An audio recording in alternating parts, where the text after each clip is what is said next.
Hiya Keith, thanks for the footage and thanks for offering me the opportunity to help you progress your game within the stack and tilt swing pattern over the coming months, and hopefully we should see some steady progress within the next few weeks. What I thought would be a good way of doing this is as outlined on the bottom right hand screen, just illustrate some key points that I feel you should introduce over the next couple of weeks whilst practicing, and sort of explain how these are going to help improve your ability to make the swing you want, and more importantly control the golf ball. So the first key point I'd like to look at is the flooring of your feet.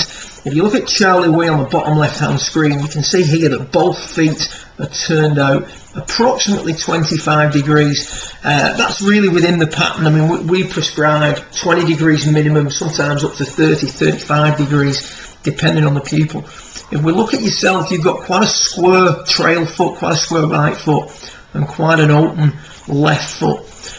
The trail foot being moved inwards tends to cause that right hip to be a little bit sort of lacking in mobility, and you can see there it works upwards nicely but doesn't turn enough, and as a result the hip centres sway off. Remember, when we're working on stack and tilt, we want the hip girdle to be stable throughout the backswing. So if we look at that in terms of what Charlie's doing during the backswing, maybe a bit of camera wobble here, this wasn't on a tripod I don't think, but you can see the hip working up and back, and the centre of the hips is much more stable from P1 setup to P3 when the left arm's parallel with the ground. So a little bit of hip sway going on with yourself, giving a little bit of an excessive side bend to the left at that early part of the swing, and that can lead to problems further down the line. But for now, let's flare that trail leg, let's flare that right foot out much more similar to what you've got on the left foot, and let's see how that stabilises the hips. It will relocate the knee, free up the hip socket, and that should start to eradicate that little bit of hip sway that you've got in there. The problem with the foot flare as it is also is that on the way through you've set yourself up beautifully for not much turn on the way back and a lot of turn on the way through. You can see there's a lot of rotation through the golf ball. Flaring out the right foot will actually help curtail the amount at which you rotate through the ball, and also in turn improving the linear movement that you make. So both feet need flaring out, and they need flaring out a minimum of 20 degrees. So I go looking at getting that right foot identical to what you see with your left foot at that point. Next thing we want the handle down. We can see here on the centre right that we've got the handle sitting quite high above the belt line, and one of the benchmarks, if you will, and one of the key checkpoints within the book and within the pattern is for a neutral shot, try and feel that the grip, the butt end of the grip, is pointing a little bit more towards the belt line. This is going to help with your takeaway, and it's also going to help with the loading of the accumulators, particularly accumulator 2. It's going to encourage the wrist to set in a much better manner. Chin down, you can see the little red line coming out of your eyes. You can see with Charlie down in the centre bottom footage that it's a little bit more chin down, eyes a little bit more down towards the golf ball, getting the base of the neck slightly flatter than the base of the back, rather than what we see with yourself where the base of the back is actually a little bit flatter than the base of the neck.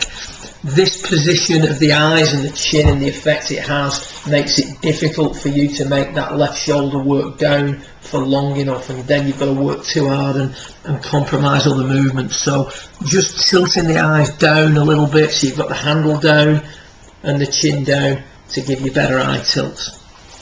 The key move then in your swing is to feel that the hands are working in. So when you view the swing from down the line, you can see that the bottom yellow line, the shaft plane, the hand plane if you will, the hands should work up that bottom line for longer. Yours elevate onto elbow plane too quickly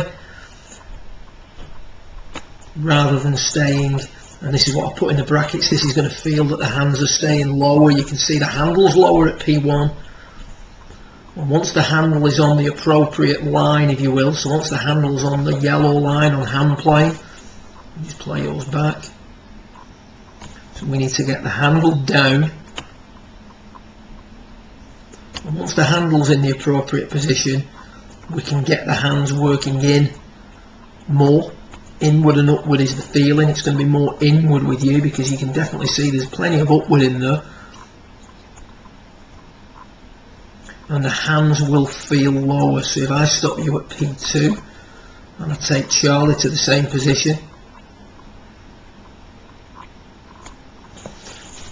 his hands have worked in more and appear lower.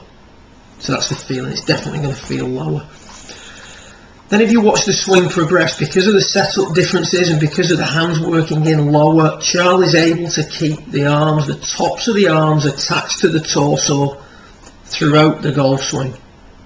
Very, very important. If you want to reduce the amount of chaos, if you will, that you have within a golf swing, particularly the downswing, then this is the number one piece. I've learned from sort of my own experience as a player. I mean, as a youngster, I always had the arms. I was taught to get the arms separating from the body and working on a different plane, and I can assure you I was one of the most wayward drivers of a golf ball you've ever seen in your life.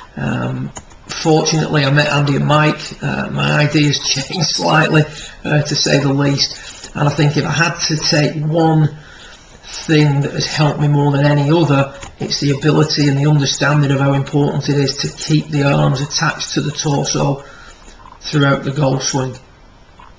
By doing that, you're going to improve the synchronization of the downswing. It's very, very difficult. It's impossible to keep the arms on the rib cage and attached to the torso if the sequence is wrong. So just the act of trying to keep the arms on the torso will encourage better things in your golf swing. So what we see here is the hands have worked up a little bit too soon, along with the other changes that we need to make. Hips are swaying a little bit, as we saw from face on.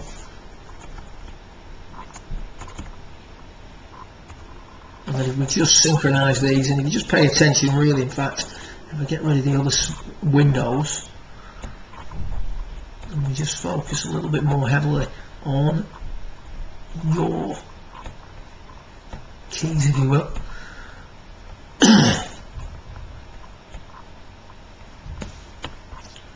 Side of that. And we'll just play these through together now. You're going to see that the arms, beg your pardon, the arms start to lift. We've lost the pressure point here with the right side. The arms are also well off the rib cage here through impact. So we've got that big high finish. It really, to be fair, Keith, depends on, you know, how you're feeling on the day as to what shot pattern you're going to get. The initial move suggests that we're going to come over it a little bit. The shaft's releasing early, wrists unhinging, butt of the club working out towards the ball. But then there's that backing up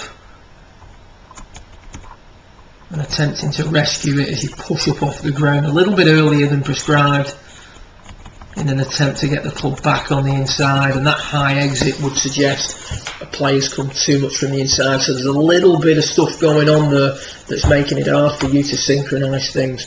So just as a way of summarising the key points, I know I've deleted them on there. First thing, flare both feet out at least 30 degrees. Next thing, we want the handle down a touch, more towards the red line on the right screen that you see here. Handle down, chin down, so that we're changing the tilt of the eyes. We're getting the eyes more down towards the golf ball. You then want to feel the hands working in from P1 set up to P2 when the shaft is parallel with the ground. So at this point here, hands in, and then we want to nail those arms to the chest from P1 set up to P9 when the right arm is parallel to the ground in the through swing. If you can introduce those pieces, and bear in mind, you know, 2 or 3 of those pieces are just at setup, so pretty stationary, pretty static. The key swing thoughts are arms in or hands in, arms nailed to the torso. So the 2 swing thoughts: and 2 or 3 setup keys, you're going to see a marked improvement in your shot pattern. Things should really start to tighten up pretty quickly. There is going to be other things in there, Keith, that you're going to have to let the dust settle on. If you do have any questions after watching this review that you want to fire across to me, feel free to send me an email. And like I say, once you've reviewed this, once you've taken a look and digested it and taken it to the range a few times, then feel free to contact me and we'll discuss how we can take things forward in the coming months. Looks a great facility where you're at. Enjoy the sunshine and good luck with the coming weeks. Well done.